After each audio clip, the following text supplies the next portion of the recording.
Bien, merci aux organisateurs de me permettre de présenter cette session. Il doit y avoir une zappette pour passer les diapos. Super, merci. Ouais, ça doit être ça. Donc, alors bon, cette présentation, on l'avait un petit peu faite l'année dernière. Et par rapport à l'année dernière, globalement, les nouveautés sur la prise en charge de la dysfonction ventilatoire, il n'y a pas grand-chose. Donc on va faire avec ce qu'on a. Alors, j'ai absolument aucun conflit d'intérêt avec cette présentation. Donc, on va faire un petit rappel, globalement, sur les muscles respiratoires. Et si on parle de muscles respiratoires, on doit forcément parler du principal muscle de la respiration, c'est le diaphragme.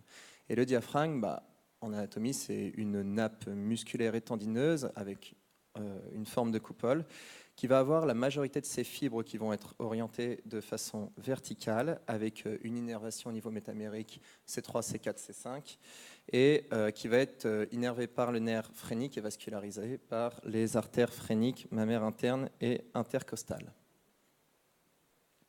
Alors, il faut savoir que le diaphragme, il assure, en temps normal, en physiologie chez un sujet sain, il assure plus de 50% du volume courant au cours de la ventilation calme.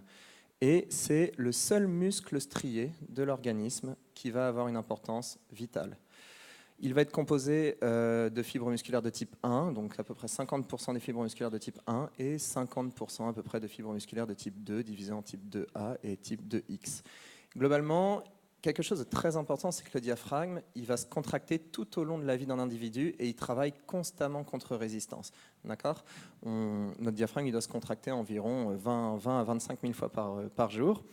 Et il travaille constamment contre résistance parce que vous savez que d'après la loi de Poseuil, l'air circule dans des conduits et donc le diamètre du conduit instaure une résistance. Et donc ce diaphragme, il a toujours pour charge de vaincre ces résistances pour assurer la ventilation. La différence entre les muscles périphériques et le diaphragme, c'est que le diaphragme, on a une nécessité absolue de préserver au maximum sa fonction contractile pour assurer la ventilation.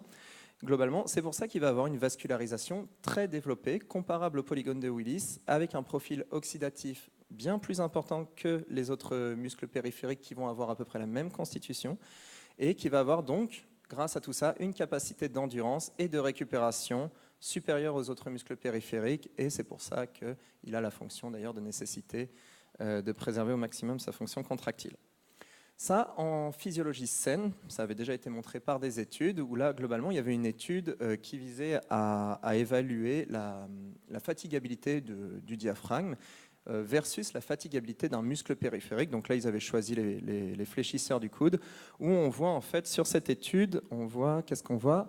On voit que globalement, le duty cycle de contraction pour les fléchisseurs du coude était de seulement 5%, donc globalement 5% de travail musculaire, versus 50% de travail inspiratoire, et c'est en fait ce ratio qui nous permettait d'avoir le même niveau d'évolution de la fatigabilité du diaphragme, où on voit que voilà, avec un duty cycle à 50% de travail, globalement il correspondait à un duty cycle de 5% pour les muscles périphériques de même constitution, et que lorsque cette fois on rapportait un duty cycle de travail des fléchisseurs du coude de 50%, on avait globalement la grosse diminution, en fait, une grosse fatigabilité du muscle périphérique lorsqu'il travaillait à même intensité que le diaphragme. Voilà. Les muscles respiratoires, donc je vous ai parlé beaucoup du diaphragme et on va en reparler, mais ce n'est pas le seul muscle, évidemment, il y a tous les muscles inspirateurs accessoires et notamment les intercostaux avec les scalènes et aussi les sternocleidomastoïdiens qui ont leur fonction représentée très schématiquement sur ce graphique. En réanimation, il va se passer quelque chose. Entre 40 et 70% des cas, c'est l'instauration d'une ventilation mécanique. Et cette ventilation mécanique, elle va avoir pour conséquence quelques perturbations au niveau du diaphragme. Normalement, je rappelle, les muscles respiratoires, ils travaillent contre résistance 24 heures sur 24, même quand ils dorment, même quand nous on dort, avec un raccourcissement actif qui va être cyclique et qui génère une pression négative intrathoracique. À l'inverse, lorsqu'on est sous ventilation mécanique, s'il y a des agents paralysants comme des curares, on va complètement abolir le travail du diaphragme. Ça va être un raccourcissement passif en continu, notamment avec les pressions expiratoires, enfin la pression positive. Et au niveau thoracique, ça va être une génération de pression positive. Bon, je vais passer rapidement vraiment sur les conséquences de la ventilation mécanique. Hein.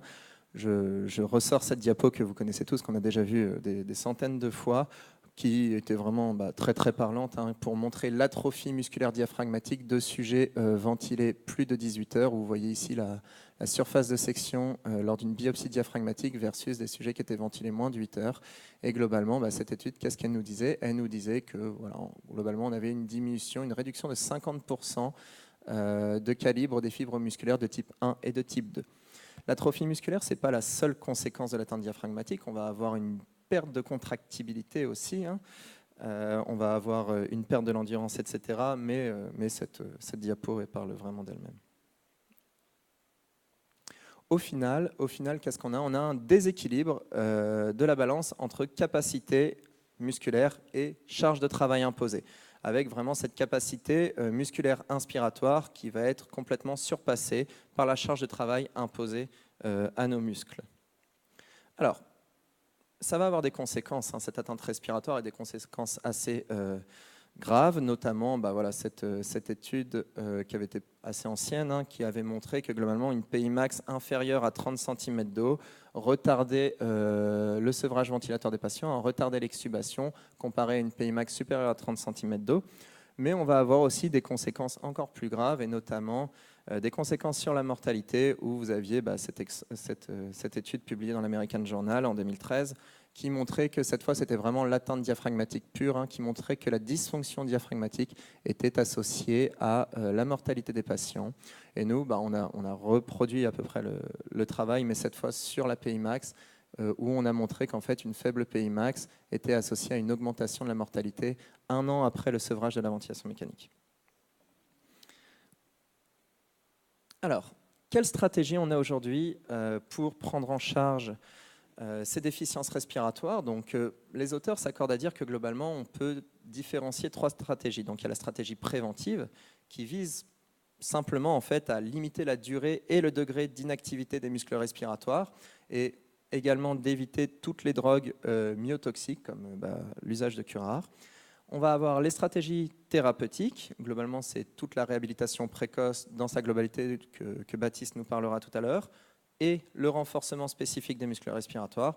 Et on va avoir les stratégies de sauvetage, que je ne parlerai pas du tout ce soir, qui sont encore controversées, où c'est l'administration d'antioxydants, les hormones de croissance, tout ce qui est inotrope positif, etc., pour favoriser la contractibilité. Alors, en stratégie préventive, on le sait, on l'a vu, et on a aussi des études qui nous disent que globalement, plus on laisse ventiler un patient longtemps, plus on va perdre en contractibilité. Vous voyez ici les patients ventilés plus de 24 heures versus le groupe contrôle, qui perdent cette fois en capacité de contractibilité diaphragmatique. Et on avait aussi cette étude, cette fois c'était in vitro, sur la synthèse protéinique musculaire, qui nous montrait qu'en fait l'usage d'un mode contrôlé, control mechanical ventilation, pendant 18 heures, il y avait une forte diminution de la synthèse protéinique versus des modes plus spontanés, en fait, comme la VS-APEP, où on préservait une activité diaphragmatique. Donc déjà, si on arrive à limiter la durée de ventilation mécanique et à favoriser le choix des modes ventilatoires, on peut prévenir un petit peu l'atteinte musculaire respiratoire. Il faut faire attention quand même, c'est vraiment l'article un peu nouveau que j'ai ressorti. Attention quand même à la sous-assistance ventilatoire. Il y a cette belle étude qui vient de sortir, donc juste l'année dernière, qui montre en fait que on peut avoir des conséquences d'une sous-assistance ventilatoire, et notamment sur le diaphragme. En fait, ils ont vu que lorsqu'on avait une augmentation, pas une diminution, une augmentation de l'épaisseur diaphragmatique au cours du séjour de ventilation mécanique, probablement parce que le diaphragme était sous-assisté, parce que le patient travaillait trop au niveau respiratoire, on avait une diminution du sevrage ventilatoire de nos patients, et même une augmentation de la mortalité. Et ils avaient vraiment bien montré que c'était le facteur responsable le facteur responsable, car vraiment l'épaississement du diaphragme était vraiment corrélé en fait à l'activité diaphragmatique journalière. En stratégie thérapeutique, il y a beaucoup de personnes qui pratiquent de l'IMT dans cette salle. Pas beaucoup de personnes quand même, hein. À peu près 35% des kinés en réanimation le font. Ben voilà, globalement, en quoi ça consiste, hein, c'est sûrement la stratégie la plus efficace, c'est l'instauration d'une valve threshold directement sur la sonde de ventilation du patient. Bien évidemment, ça nécessite quand même quelques conditions pour que nos patients puissent être déventilés et faire des cycles respiratoires contre résistance. Alors, quelques questions. À votre avis, à quel patient on doit aujourd'hui proposer de l'entraînement des muscles respiratoires? Est-ce qu'on doit le proposer à tous les patients? Est-ce qu'on doit le proposer à tous les patients uniquement intubés? Ceux qui vont être en échec de sevrage ou les patients intubés ou non, mais qui vont présenter une dysfonction des muscles respiratoires? Donc, on peut répondre à cette question assez facilement maintenant parce qu'il y a Mark Elkins qui a sorti une belle méta-analyse. Il y a beaucoup de littérature sur l'entraînement des muscles respiratoires et il a résumé tout ça dans une belle méta-analyse qui a été publiée dans une belle revue. Globalement, on sait que le renforcement des muscles respiratoires améliore la PI max de nos patients. Ça, c'est déjà un effet intéressant. En revanche, ils n'ont pas du tout montré d'effet sur la mortalité. Sur le sevrage ventilatoire, alors là c'était intéressant parce qu'ils ont bien détaillé ça. Globalement, qu'est-ce qu'ils ont observé? Ils ont observé un effet plutôt positif en fait, de l'entraînement des muscles respiratoires chez les patients en difficulté de sevrage ventilatoire. En revanche, chez les patients qui n'étaient pas en difficulté de sevrage ventilatoire, cette fois l'effet était moindre. Néanmoins, l'effet global du renforcement des muscles respiratoires sur le sevrage ventilatoire semble plutôt positif aujourd'hui. Et ils ont exactement évalué la même chose, mais avec un autre critère, où ils voyaient que voilà, vraiment les patients les plus répondeurs, c'était les patients avec des difficultés de sevrage ventilatoire, que les patients qui ne présentaient pas de difficultés de sevrage ventilatoire étaient moins répondeurs. Là, il y avait juste cette étude qui semblait un peu influencer les résultats, mais globalement, l'ensemble des études étaient plutôt négatives. Alors, pour répondre à la question, à quel patient, moi, en réanimation, demain, je propose un entraînement des muscles respiratoires, ben, globalement, tous les patients en réanimation, certainement pas. Tous les patients intubés, on a bien vu que non, hein, parce que c'est pas parce qu'on est intubé, des fois, le diaphragme travaille quand même de manière trop importante lorsqu'on est intubé, hein, ça a été revu dans l'étude précédente. Les patients en échec de sevrage ventilatoire, oui. Probablement, nos patients ventilés depuis longtemps, trachéotomisés, qu'on n'arrive pas à déventiler comme ça. Je pense que c'est très intéressant chez ces patients d'instaurer de l'entraînement des muscles respiratoires. La question, les patients qui vont présenter une faiblesse musculaire respiratoire, on n'a pas la réponse. Peut-être que oui, on améliore la PI max et peut-être que les patients qui ont une faible PI max est associée à la mortalité, mais ce n'est pas du tout parce qu'on augmente leur PI max qu'on va diminuer cette association avec la mortalité. Donc on n'a pas encore la réponse aujourd'hui. Ensuite, comment faire cet entraînement des muscles respiratoires? Je vous ai déjà donné la réponse, c'était le plus simple en utilisant notamment les valves threshold. Ça doit coûter 16 €, je crois, ou 15 €, ça dépend du fournisseur. Les techniques de kiné que nous on connaît bien et qu'on entend beaucoup parler, c'est la ventilation dirigée. La ventilation dirigée, tout ce qui est exercice respiratoire, la spirométrie incitative. Technique intéressante à noter, la modification du trigger inspiratoire. Tout ce qui est résistance inspiratoire, type Respirex, etc., valve threshold. Autre technique, on a vu des belles réponses, hein, les sacs de sable sur l'hémothorax dans les questionnaires qu'on avait fournis. Globalement, pour rester très évidence best practice, qui est évaluée dans la littérature, ce sont ces 4 techniques-là. Bon, celle-ci, le SpiroTiger, difficilement applicable en réanimation. On ne peut pas raccorder nos patients intubés ventilés. Celle-ci, évaluée aussi, elle a 2 inconvénients, c'est qu'elle est débit dépendant du patient et qu'elle est difficilement applicable à notre patient intubé ventilé. Il y avait des études sur la modification du trigger respiratoire, donc je vais revenir dessus, et notamment vraiment l'utilisation de la valve threshold avec énormément d'études plutôt positives. Alors, bon, voilà, c'est exactement ce que j'ai dit. Hop. Alors, on a globalement 2 techniques qui ont été un peu évaluées dans la littérature. Alors, laquelle choisir? Trigger inspiratoire ou valve à seuil. Si on reprend le détail des études dans la méta-analyse, on regarde les protocoles, globalement, le trigger inspiratoire, c'est ces 2 études-là, Caruso et El Bouy, Globalement, à peu près le même protocole, une étude négative, bon, une étude positive.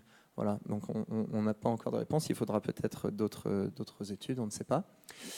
Et les avantages et les inconvénients en fait, d'une technique par rapport à l'autre, le trigger inspiratoire, ça ne nécessite pas la coopération du patient. Donc ça peut être intéressant d'appliquer ça très précocement. En revanche, la charge de travail qui va être imposée, c'est uniquement à l'ouverture de la valve. Donc c'est uniquement sur les premières millisecondes de travail. Et pour prodiguer un entraînement respiratoire, un entraînement musculaire efficace, je ne sais pas si seulement augmenter la charge de travail sur quelques millisecondes va être vraiment intéressant pour nos patients. Voilà, il y a une étude négative, il y a une étude positive, donc pourquoi pas, hein. En revanche, la valve à seuil threshold, on a une littérature très abondante et plutôt positive, et elle est débit indépendant du patient. Donc ça, c'est quand même plus intéressant que l'utilisation des valves Respirex.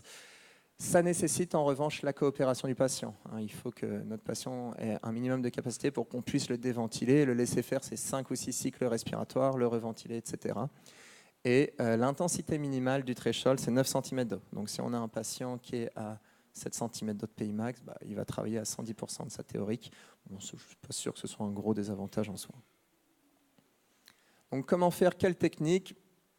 Je pense que si vous pratiquez la ventilation dirigée, les exercices respiratoires, la spirométrie incitative, vous pouvez continuer, je me dépêche, vous pouvez continuer de le pratiquer, mais ce ne sera certainement pas pour renforcer vos muscles respiratoires. Si vraiment vous avez pour objectif de renforcer les muscles respiratoires, vous devez changer de technique. En revanche, modification du trigger inspiratoire, il y a une étude négative, une étude positive, pourquoi pas. Valve threshold, positif, oui. Autre technique, pourquoi pas, on attend de voir.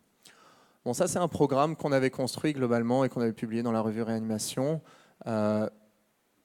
Pour le résumer, ce programme-là, globalement, le plus précocement possible, utilisez d'abord le trigger inspiratoire. Quand votre patient, globalement, il ne déclenche pas encore son ventilateur, il est encore trop endormi. À partir du moment où il va y avoir une coopération, déventilez-le, mettez-lui un peu de threshold, reventilez-le, laissez-le se respirer et faites plusieurs cycles comme ça et augmentez d'1 ou 2 cm d'eau à chaque session. Est-ce qu'il faut poursuivre cet entraînement après le sevrage ventilatoire? Il y a eu une seule étude qui l'a évalué, qui est récente, de 2016. Globalement, cette étude a montré uniquement une amélioration de la PI max, mais elle ne montrait pas de différence sur les autres outcomes. En conclusion, la faiblesse respiratoire des patients, c'est associé au mauvais pronostic. Que l'entraînement des muscles respiratoires, ça reste une stratégie possible, je dis bien possible, pour améliorer les patients en échec de sevrage, que ça nécessite quand même une évaluation respiratoire, j'ai mis PI max, mais j'aurais pu mettre diaphragmatique avec l'échographie, etc. Et qu'on a besoin d'autres études encore pour évaluer vraiment l'effet de l'EMI en post-ventilation. Je vous remercie de votre attention.